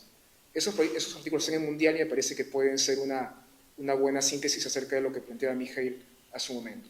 Bueno, entonces ya cerramos. Tal vez como una nota final, mencioné al principio de que en primer lugar este número está marcado por la polémica con Haya. También mencioné un segundo episodio que era el Congreso de la Internacional Sindical en Moscú, porque ese momento, cuando llegan Bazán, cuando llega Portocarrero al Perú, llega con observaciones a la internacional sobre el tema de la necesidad de construir una central sindical, que luego va a ser antecedente de la CGTP, y también el tema del partido, ¿no? Desde más o menos desde la llegada desde la llegada de Portocarrero y también por los hechos que supone el tema de Haya, hay un momento de precipitación hacia la idea de partido, ¿no? Y esta idea de qué tipo de partido se tiene que construir, ¿no? Viene también en parte por la interpelación que supone para José Carlos lo que sucede con Haya, pero también ya las presiones de la internacional que tiene detrás ese marco que me parece que no hemos discutido ahora, esta ruptura que hay en China, en el China Kuomintang, entre los movimientos nacionalistas, el Kuomintang chino con la orientación soviética, ¿no? Tal vez nada más a modo de apuntes de lectura, recomendaría revisar en primer lugar para la próxima sesión el libro de Flores Galindo, ¿no? La polémica de Mariátegui. El libro de... Hay una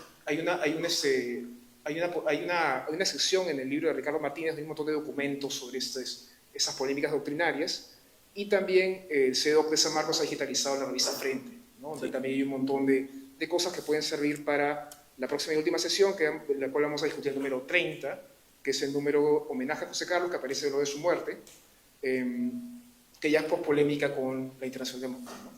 Nos vemos el próximo sábado, acá a las 6 de la tarde. Vamos a estar quien habla y Valeria Román. Y bueno, gracias por venir. Nos vemos.